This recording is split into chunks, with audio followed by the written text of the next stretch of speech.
आज के इस वीडियो में हम लोग स्टार्ट करते हैं ऊष्मीय धारा से। ठीक है, हम लोग आप लोगों के लिए एक बार रिवाइज करते हैं। हम लोग स्टडी कर रहे हैं ऊष्मीय चालन, और ऊष्मीय चालन में देख रहे हैं कि किस प्रकार जो प्रवाहित ऊष्मा है वो उस छड़ के क्षेत्रफल A, उसके सिरों के तापांतर θ1 θ2 टाइम t और उस छड़ की लंबाई के ऊपर किस प्रकार निर्भर करती है। ठीक है, तो अब यहाँ पर जो अगला टॉपिक हम लोग आज स्टडी कर रहे हैं वो ऊष्मीय धारा। तो बड़ा अजीब सा लग रहा है ना, ऊष्मा की धारा। धारा पहले आप 10th में पढ़ चुके हो। ठीक है, विद्युत धारा के बारे में तो पढ़ चुके हैं। विद्युत धारा क्या है? विद्युत आवेश के प्रवाह की दर को विद्युत धारा कहते हैं। ठीक उसी तरह से जब हम ऊष्मीय धारा के बारे में बात कर रहे हैं तो अब हमें यहाँ पर ये देखना होगा कि पर सेकंड कितनी ऊष्मा बह रही है। ठीक है ना, ये आपकी दी गई ऊष्मा है। अगर इसमें समय से भाग लगा दिया जाए तो यही क्या बन जाएगी? आपकी ऊष्मीय धारा बन जाएगी, या आप कह सकते हैं ऊष्मा प्रवाह की दर बन जाएगी। ठीक है, उसके लिए क्या करो, इस टी को यहाँ ले आओ, क्या हो जाएगा? Q/T। तो यहाँ से जब ये Q/T आप इसको लिखेंगे तब इसको ऊष्मीय धारा को दिखाएंगे आप H से, या आप इसको कह सकते हो ऊष्मीय प्रवाह की दर, जो किसके बराबर होगी? H का मान किसके बराबर होगा? Q/T के। ठीक है ना, और जब T आपने यहाँ पर इसके नीचे ले लिया तो बचा हुआ फैक्टर क्या रह गया? सिर्फ KA θ1 θ2/L। ठीक है, तो ये आपके ऊष्मा प्रवाह की दर होगी। परिभाषा लिख लेंगे। परिभाषा लिखिए, पहले इसको बाद में लिखिएगा। परिभाषा लिखें, स्थायी अवस्था में किसी वस्तु के स्थायी अवस्था में किसी छड़ के भीतर ऊष्मा प्रवाह की दर को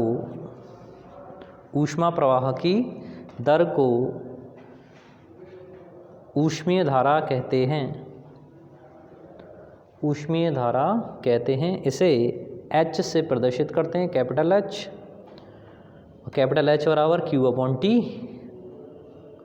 सूत्र लिख लीजिए पूरा। मात्रक क्या हो जाएगा इसका? मात्रक पे देख लें, फोकस कर लें। तो मात्रक के लिए इस पूरे के चक्कर में ना पड़ना, अब तो सीधा सीधा आपके पास याद रखा Q/T दे रखा है। तो यहाँ से अगर मात्रक आपको लिखना हो तो ऊष्मीय धारा का मात्रक क्या हो जाएगा? Kilo calorie. ये तो हो गया Q के लिए। ठीक है, अपॉन नीचे क्या है? समय है, तो नीचे सेकंड, किलो कैलोरी प्रति सेकंड। डायमेंशंस क्या हो जाएंगे? विमीय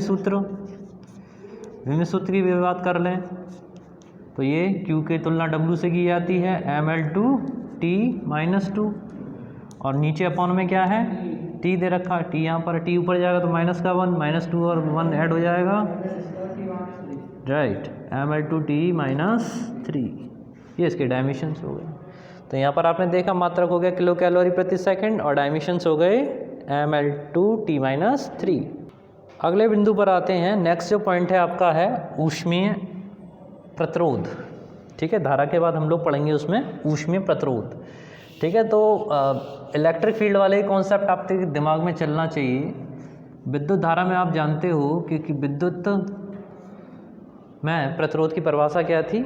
अगर आप ओम के नियम को ध्यान करें तो वहाँ पर V = IR आता है, ध्यान आया? और यहाँ से R का मान किसके बराबर आता है? V/I, यानी डेल्टा V अपॉन I। ठीक है, और वो पढ़ते हैं वहाँ पर ऊष्मीय धारा, वहाँ पर सॉरी उसमें विद्युत धारा। ठीक है, तो I बराबर किसके होता है? डेल्टा V/R के होता है।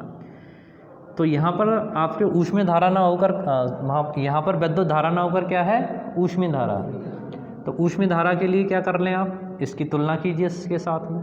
तो H की तुलना आपने I से करी है ना, यहाँ विभवांतर, विभव में जो अंतर है यानी V1 - V2। ठीक है, यहाँ पर V1 - V2 की तुलना आप किससे करोगे? θ1 - θ2 से करोगे।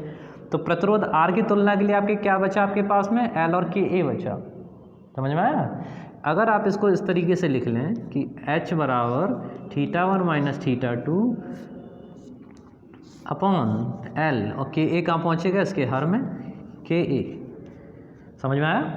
भैया अपन में तो आएगा ऊपर वाला।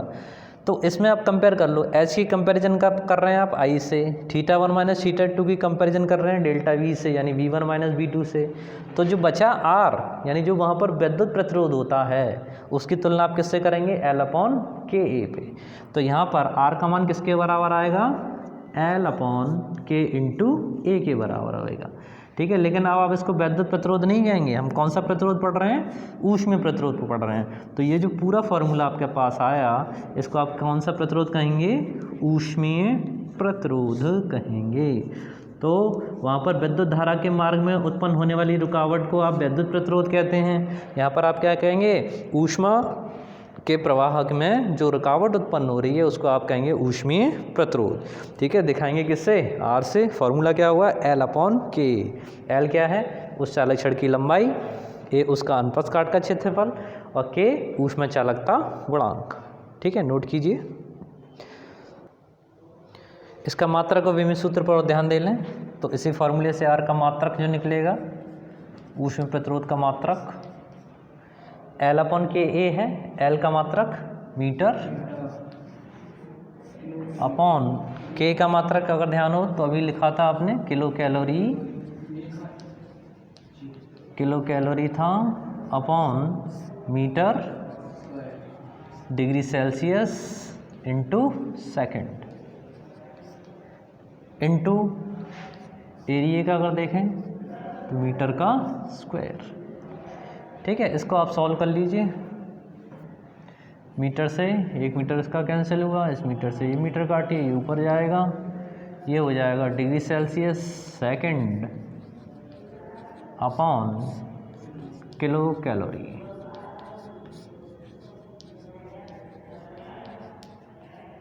ठीक है, विमित सूत्र की बात कर लें।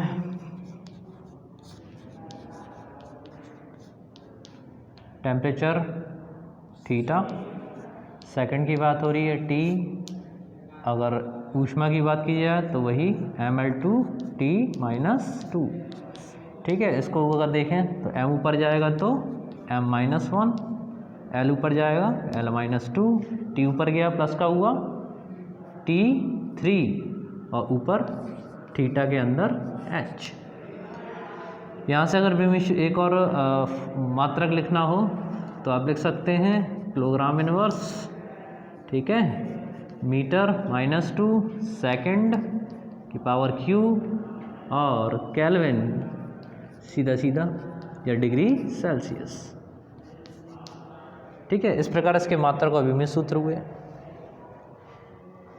जल्दी नोट करें। इसके बाद इसमें अभी हाल में ही ऊष्मीय प्रतिरोधकता और पढ़ लेते हैं। ऊष्मीय प्रतिरोधकता नेक्स्ट 8 पॉइंट आपका, ऊष्मीय प्रतिरोधकता। ठीक है, प्रतिरोध अलग है, प्रतिरोधकता अलग है। तो प्रतिरोधकता जो है वो it is the reciprocal of K, rho equals to 1/K, यानी ऊष्मा चालकता गुणांक के व्यतिक्रम को ऊष्मीय प्रतिरोधकता कहते हैं। ठीक है, परिभाषा लिख लीजिए इसकी, और इसके मात्रक और विमित सूत्र सब इसके अपोजिट हो जाएंगे। K का जो भी मात्रक और विमित सूत्र होता है वो सब इसका क्या हो जाएगा, अपोजिट। ठीक है, प्लस वाली पावर हो सब माइनस की, माइनस वाली हो प्लस की। तो आप ये आपका होमवर्क, परिभाषा लिख लीजिए ऊष्मीय प्रतिरोधकता की। लिखेंगे ऊष्मा चालकता के व्यतिक्रम को ऊष्मीय प्रतिरोधकता कहते हैं। इसे रो से दिखाते हैं, नोट करके लिख लीजिएगा। अर्थात किसी पदार्थ की